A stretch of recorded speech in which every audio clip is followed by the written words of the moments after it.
Fala, galera, vamos corrigir a prova da UERJ 2015, primeira aplicação, sempre 5 questões, só vai mudar lá para 2018, mas quando chegar lá a gente conversa, tá bom? Tá escrito assim, ó, no cladograma está representado o grau de parentesco entre diferentes grupos vegetais. Aí tem a letra A, depois tem antócero, hepática, musgo, samambaia, gimnosperma e angiosperma. Primeiro eu vou falar para vocês uma coisa, isso daqui, ó, quer ver? Deixa eu mostrar para vocês. Hepático, antócera e musgo, todo esse grupo aqui é o grupo do que a gente chama de briófitas. Eu não sei se vocês sabem, mas em botânica nós não temos briófita, pteridófita, gimnosperma e angiosperma, não são reinos de plantas, são divisões botânicas. E aí, dentro das divisões, você vai ter vários filos. Então, por exemplo, filo hepática, filo antócera e filo musgo, tudo isso dentro de um grupo maior, que são o grupo das briófitas. A gente chama isso de como que é o nome? De divisão. Não é reino, não é filo, né? Dentro da divisão briófita, você tem o filo hepática, antócera e musgo. Samambaia, pteridófita, gimnosperma e angiosperma. Beleza. As plantas, elas derivaram de algas verdes, tá? E aí, as algas verdes, elas começaram a ganhar 3 coisas para poder se tornar planta. Para poder se tornar, olha essa lamarquista, né? Mas foram selecionados os indivíduos que, primeiro, eles tinham característica de ter, anterídeo e arquegônio, esporo protegido por esporolenina e embrião multicelular. Se você tinha essas 3 características, deu origem às plantas. Briófita se diferencia de samambaia porque aqui em B surge o vaso condutor de seiva e o esporófito como fase dominante. Então, vamos colocar as coisas aqui. De alga para planta, o que surge? De alga para planta surge embrião multicelular, esporo protegido por esporolenina, um tipo de composto, e anterídeo e arquegônio. Estruturas que produzem os gametas, tanto os gametas masculino quanto o gameta feminino. Aí aqui, ó, quando você está falando do B, que é a transição de briófita para pteridófita, a transição de briófita para pteridófita, você vai ter a presença de vasos condutores de seiva. Então, aqui você tem vasos condutores de seiva e você também vai ter o que a gente chama de esporófito como fase dominante, porque algas verdes e continua em briófita tem como fase dominante o gametófito, o fito que produz o gameta, mais de pteridófita para cima, o esporófito que é a fase dominante. E o que vai diferenciar, por exemplo, pteridófita de gimnosperma e angiosperma, que seria essa letra C aqui, é porque em gimnosperma e angiosperma surge a semente. Esperma, no final dos nomes, quer dizer semente. Gímino quer dizer semente nua, ou seja, a semente não vai ser envolvida por nada. Angiosperma, a semente vai ser envolvida por fruto, tá bom? Então, vamos lá. As letras A, B, C indicam, respectivamente, o momento que surge ao longo do processo evolutivo as características dos vegetais. Cutícula? Não, cutícula também vai surgir aqui em B. Embrião multicelular, tudo bem, né? Aí, em B pode ser esporófito dominante, tudo bem, mas em C, fruto? Não, fruto só surge em angiosperma. Então, vamos para frente. Esporófito dominante em A? Não, aqui é o gametófito, tá? Então, vamos para frente. Gametângios multicelulares, ou seja, angio. Eu sempre falo para os meus alunos aprenderem o seguinte, quando vai explicar botânica, que quando você pegar essa palavrinha aqui, angio, você sempre vai identificar... Peraí, deixa eu tentar mexer aqui para vocês. Oh, Jesus. Angio é estrutura produtora, tá? Então, angio, estrutura produtora. Estrutura produtora do quê? Gametângio, estrutura produtora de gametas. Esporângio, estrutura produtora de esporo, tá? Então, ângio, sempre pensando em ser uma estrutura produtora, né? Estrutura produtora. Pronto. Tecidos vasculares, sim, o esporófito vasocondutor de seiva e os tecidos verdadeiros surgem aqui. Briófita não tem tecido verdadeiro, ela vai ter, ao invés de raiz, caule, folha, flor e fruto, ela não vai ter nem tecido e, portanto, não tem órgão verdadeiro. Por isso que é filoide, rizoide e cauloide. E semente, pronto. Pela semente você matava essa questão. Letra E. Bora para frente. Vou pegar meu marcador aqui, vamos. Os combustíveis fósseis que têm papel de destaque na matriz energética brasileira são formados, dentre outros componentes, por hidrocarbonetos. A combustão completa de hidrocarbonetos acarreta a formação de um óxido ácido que vem sendo considerado o principal responsável pelo efeito estufa. Falou de efeito estufa, você vai estar se referindo principalmente a gás carbônico ou metano. Se tivesse alternativa metano aqui, você poderia marcar o metano? Claro que não, porque o metano não é um óxido. Aqui ele colocou um óxido ácido. Então, vai ser esse daqui. Quando, vamos desenhar aqui, por que a gente chama de óxido ácido? Porque quando você for colocar aqui o gás carbônico, oh, Deus, sempre acontece isso, hein? Quando você for colocar o gás carbônico dentro da água, o gás carbônico vai formar um composto que a gente chama de ácido carbônico. Quando você junta gás carbônico com água, você forma um composto que a gente chama de ácido carbônico, H2CO3. Por isso que a gente fala que é um óxido ácido, H2CO3. Bora para a próxima. Utilize as informações a seguir para responder a questão de número 35 e 36. A salinidade da água é um fator fundamental para a sobrevivência dos peixes. A maioria deles vive em condições restritas de salinidade, embora existam espécies como o salmão, que conseguem viver em ambientes que vão da água doce à água do mar.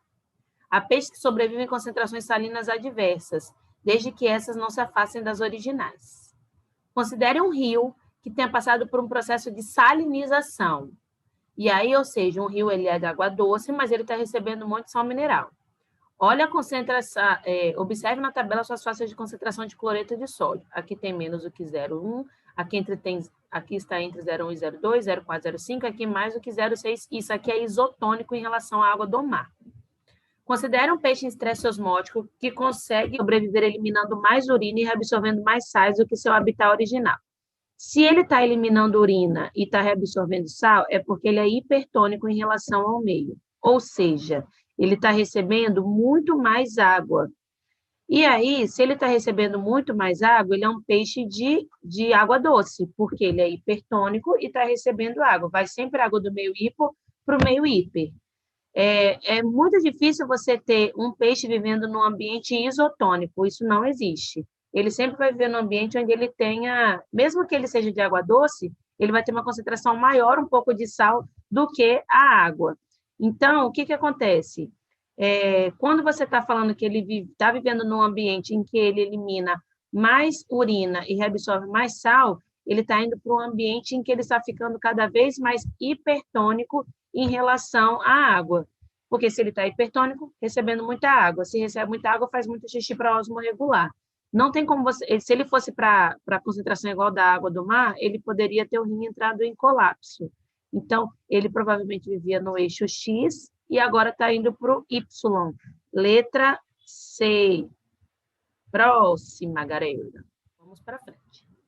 Em embriões de alguns vertebrados, conforme ilustra a imagem, pode-se observar a presença de uma membrana interdigital que não estará presente nos filhotes de desenvolvimento normal por ocasião dos nascimentos. Quando você pega a sua mão, no começo do desenvolvimento embrionário, você tem uma membrana aqui igual um patinho. Aí a gente não nasce com isso porque no desenvolvimento embrionário vem essa parte aqui da membrana dos dedos, lá por volta da nona até a 14ª semana, acontece uma morte celular programada, uma apoptose. Todas essas células, elas vão entrar em conjunto, tipo assim, vamos morrer? Vamos, quando? Agora. E todas morrem agora. E quem atua isso é o lisossomo, que é uma organela importante para o processo de digestão celular. É o lisossomo que faz esse processo de apoptose. Aí está falando assim, ó, a perda desse tecido ocorre a partir de determinada fase do desenvolvimento, quando as células da membrana liberam em seu citoplasma enzimas que digerem a si próprias, A principal organela participante do processo de destruição celular, se falou de digestão, falou de lisossomo. Qual a função do peroxissomo? Fazer o processo de desintoxicação através das oxidases, aí ele vai produzir água oxigenada e ele vai ter a catalase que vai conseguir combater essa água oxigenada e converter em água e O2. Complexo de Golgi é denominado de carteiro celular. Ele recebe as coisas feitas pelo retículo, modifica, empacota e direciona. E o retículo endoplasmático rugoso faz síntese proteica. Ali está falando de digestão de si mesmo. Aí, quando você fala isso de forma programada, apoptose. Quando você se digere sem ser programado, a gente chama isso de necrose. Tá bom? Vamos para frente. Quando um filamento de RNA mensageiro é traduzido para a produção de uma proteína, ele pode sofrer uma mutação em que bases nitrogenadas adjacentes são substituídas simultaneamente por outras. Admitindo que todas as substituições resultem em produção de aminoácidos, o número de bases substituídas simultaneamente capaz de gerar mais alteração na proteína produzida é... Está falando assim, o filamento de RNA mensageiro é traduzido para a produção de uma proteína. A proteína é lida de 3 em 3. Então, por exemplo, AAA, o RNA mensageiro, CCC, o que mais? CUC, UUU, vamos dizer que essa é a sequência do RNA mensageiro. Qual que é o problema que vai ter? Eu posso substituir, eu posso tirar esse A aqui e colocar, por exemplo, um U, beleza? Eu posso tirar esse A do meio e colocar um C. Eu posso fazer isso. Só que ele está falando assim, o que vai trazer mais problemas? Se eu substituir simultaneamente 3, 6, 9 ou 4? E a resposta é 4. Porque se você substituir 3, você pode substituir, por exemplo, AAA por UUU. E UUU pode talvez codificar a mesma coisa que AAA. E aí você não vai trazer problema. Se você substituir CCC, aquele AAA por UUU, depois CCC por CCG, não, vou colocar 6 aqui de novo, é GGG, talvez CCC e GGG codifiquem a mesma coisa. Se você trocar CUU por GGG, talvez codifique a mesma coisa. Só que, se você trocar só 4 simultâneos, por exemplo, se eu trocar 3 simultâneos, eu troco um códon inteiro. Se eu trocar 6 simultâneos, eu troco 2 códons. Se eu trocar 9 simultâneos, eu troco 3 códons. Ou seja, eu posso trazer alterações na proteína? Posso, mas posso também não trazer, porque se eu tiver feito... Lembra que o código genético é degenerado? E aí, na tabela do código genético... Espera aí que eu vou colocar uma aqui para vocês, para poder explicar melhor. Peguei a tabela do código genético e vou mostrar para vocês aqui. Então, olha só. Admitindo-se que todas as substituições resultem em produção de aminoácido, o número de bases substituídas simultaneamente capaz de gerar mais alterações na proteína é o quê? Se você alterar 3, talvez, ó, por exemplo... Vamos ver aqui. Leucina, leucina. Você tinha UUA, trocou por CUU, leucina também. Tá vendo? Valina, vamos procurar outra valina. Tem outra valina aqui? Não. Tô procurando junto com vocês aqui. Arginina, arginina. Eu tinha CGC, troquei por AGG, aí continua arginina. Se eu fizer isso no primeiro, com 6 e com 9, eu posso alterar e produzir proteínas. Agora, se eu fizer com 4, eu vou alterar esse daqui, mas vou alterar uma letra só daqui. E na hora que eu altero uma letra só daqui, eu posso, por exemplo, se eu for GGG, vamos procurar. G, você sabe como procura? Primeira linha G, então, vai estar nessa linha aqui. Segunda letra G vai estar nessa coluna e nessa linha. E aí, terceira letra G, então, aqui, ó, GGG, glicina. Mas e se eu for agora... GUG, será que vai produzir o quê? Se eu trocar só uma letra, GUG, valina, e aí você pode trazer problema. Só que isso tem muita dúvida, essa questão acabou sendo anulada. Por quê? Porque você pode pensar o seguinte, eu substituí 4, por exemplo,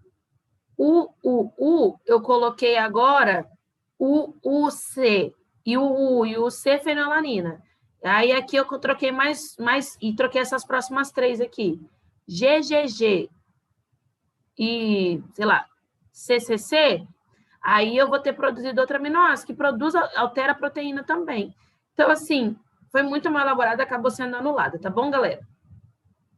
As plantas carnívoras altamente modificadas tiveram melhor adaptação, sobretudo no seguinte meio experimental. A resposta aqui vai ser o seguinte: Em relação à quantidade de sal mineral, as plantas carnívoras, elas não tiram sal mineral do solo, elas fazem um processo de nutrição mineral dos animais que elas capturam. Então, o solo pode ter baixa concentração de sal mineral que ela vai conseguir se adaptar, já que ela vai pegar os nutrientes, principalmente o nitrogênio, dos animais que ela come, preda. Em relação à iluminação, ela vai ter que ser, vai viver num ambiente com iluminação baixa. Como que funciona essa ideia, né? Quando você tem um problema no processo fotossintético, quando você é pouco eficiente na fotossíntese, pouca quantidade de luz já deve ser capaz de fazer você atingir o seu ponto de compensação fótica e começar a armazenar substância. Isso você tem que viver com pouco raio de luz para poder conseguir já produzir a sua própria glicose, né? Converter gás carbônico em glicose. Se ela vivesse em condição de iluminação alta, plantas que vivem nessas condições, tipo planta do deserto, ou planta que fica exposta à luz o dia inteiro, elas precisam de altas concentrações luminosas para começar a fotossíntese. No caso, como elas comem indivíduos para poder produzir, para poder ter essa reserva de nitrogênio, e como elas acabam tendo uma fotossíntese baixa, ela vai viver num ambiente que o sal mineral está em baixa quantidade e que a fotossíntese também seja feita com baixa quantidade de luz. Então, é no ambiente X. Beijo, galera. Até a próxima prova de 2016. Tchau. Bora, galera, corrigir a prova da UERJ 2015/2. 5 questões para variar. Está escrito assim, ó.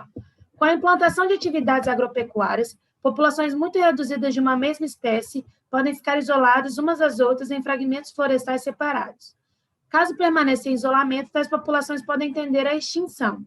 Você tinha uma população, passou uma coisa agrícola, separou a população em duas. Isso aqui é caso de especiação. Por quê? Porque você vai interromper o fluxo gênico. Animais que não têm fluxo gênico acabam se tornando espécies diferentes quando são selecionados.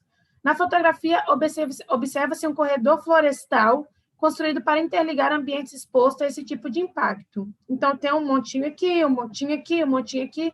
Eles estão tentando fazer uma floresta que seja contínua.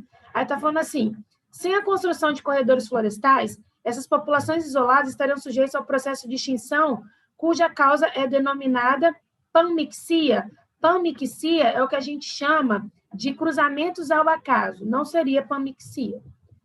Panmixia é tipo assim, pai cruzando com a avó, todo mundo cruzando com todo mundo, tá bom?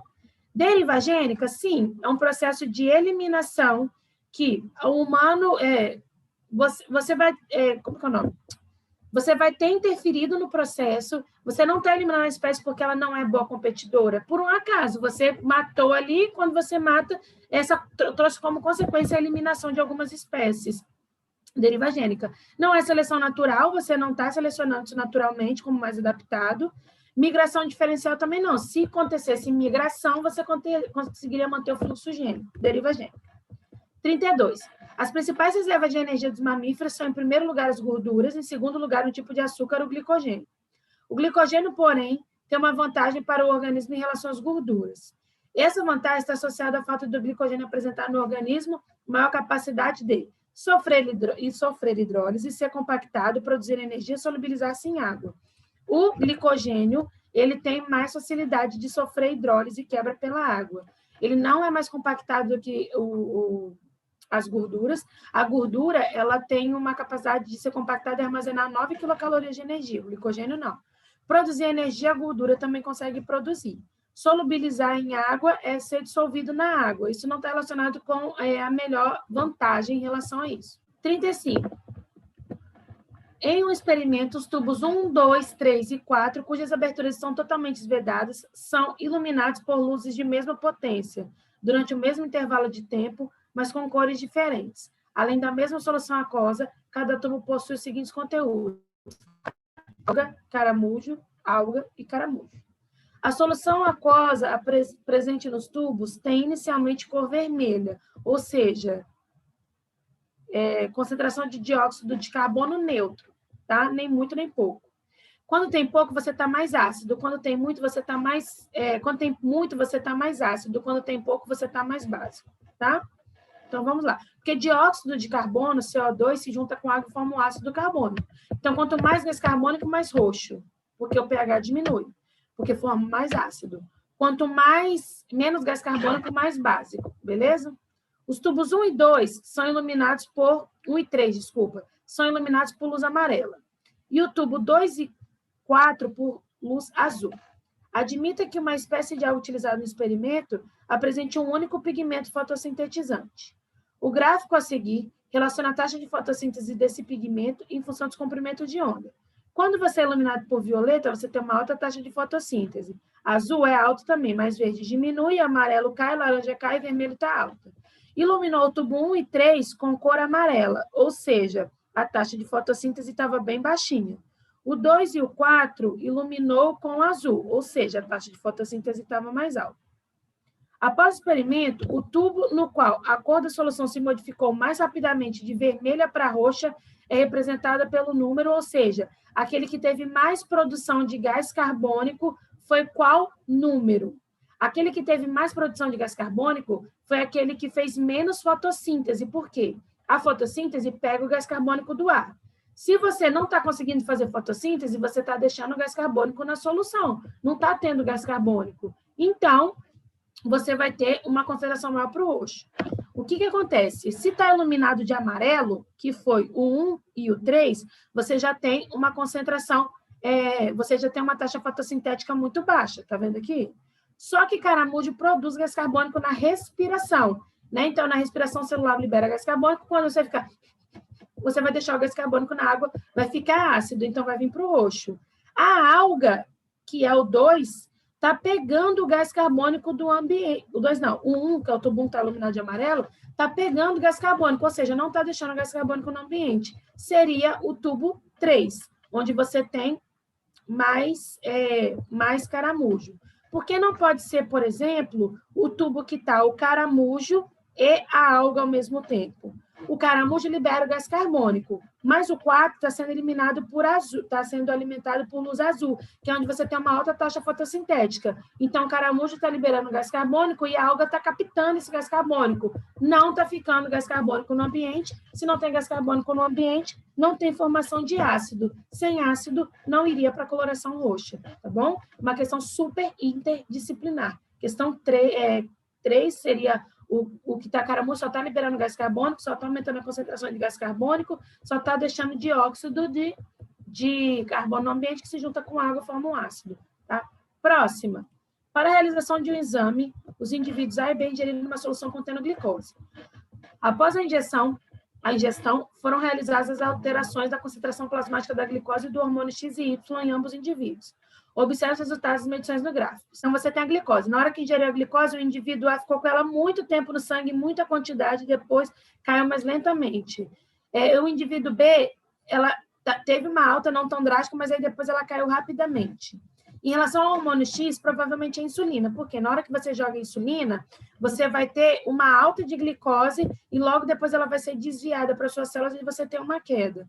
O indivíduo B é um indivíduo normal. Olha, você tem glicose, aumenta uma concentração. Na hora que aumenta a concentração de insulina, coloca a glicose para dentro do sangue e diminui a quantidade de glicose na concentração plasmática, tá? E o que acontece? O hormônio Y provavelmente é o glucagon. Quando você começa a ter uma alta de insulina, você tem uma queda do glucagon. Quando você começa a ter uma queda da insulina, você começa a ter uma alta do glucagon. O indivíduo B, a glicose aumenta demais no sangue dele e fica muito tempo alta. A insulina toda desregulada, não tem um pico de insulina e o glucagon está em alta, como se tivesse... Olha aqui, na época que você, de 0 a 60, onde você tem um pico de glicose, está mostrando que o glucagon está em alta. E o glucagon tira a glicose das células e coloca no sangue. Então, provavelmente o indivíduo B é o indivíduo normal, o indivíduo A é o indivíduo diabético, o hormônio X é a insulina, o hormônio Y é o glucagon. Vamos ver o que pede texto. Com base na análise dos gráficos, é possível identificar que um dos indivíduos apresenta diabetes tipo 2, aquele que não tem receptor da insulina, e que um dos hormônios testados é o glucagon. Qual que é o diabético? Qual que é o glucagon?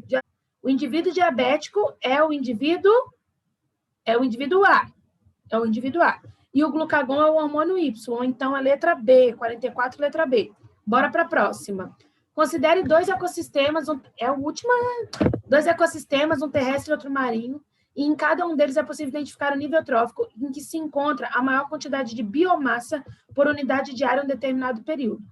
Para o ecossistema terrestre e para o marinho, esses níveis tróficos correspondem, primeiro, No ambiente terrestre, a massa, a biomassa sempre vai estar maior quantidade no produtor, tá? Agora, no ambiente marinho, vai estar no consumidor primário. Por quê? Porque o produtor geralmente é a alga. Então, o consumidor primário, ele vai comer a alga. E quando ele come a alga, ele come 100% da energia. Tipo assim, e 100% da matéria. A alga não tem pelo, não tem cabelo, não tem unha, não tem nada que você não aproveite. Então, ele vai acumular o dele e o da alga. E aí, por isso que é diferente. Por isso que, quando você fala de pirâmide de biomassa, você vai ter, no ambiente terrestre, uma quantidade maior do primeiro nível trófico para sustentar uma quantidade menor do segundo nível trófico. Agora, no ambiente marinho, você diz que uma quantidade menor de alga sustenta um número muito maior dos indivíduos, dos consumidores primários. Por isso que eles têm uma maior biomassa. E aí, depois, vai diminuindo. O consumidor secundário é menor, terciário é menor, e assim sucessivamente. E terminamos. Vamos para a próxima prova, 2016. Beijo, galera. Tchauzinho.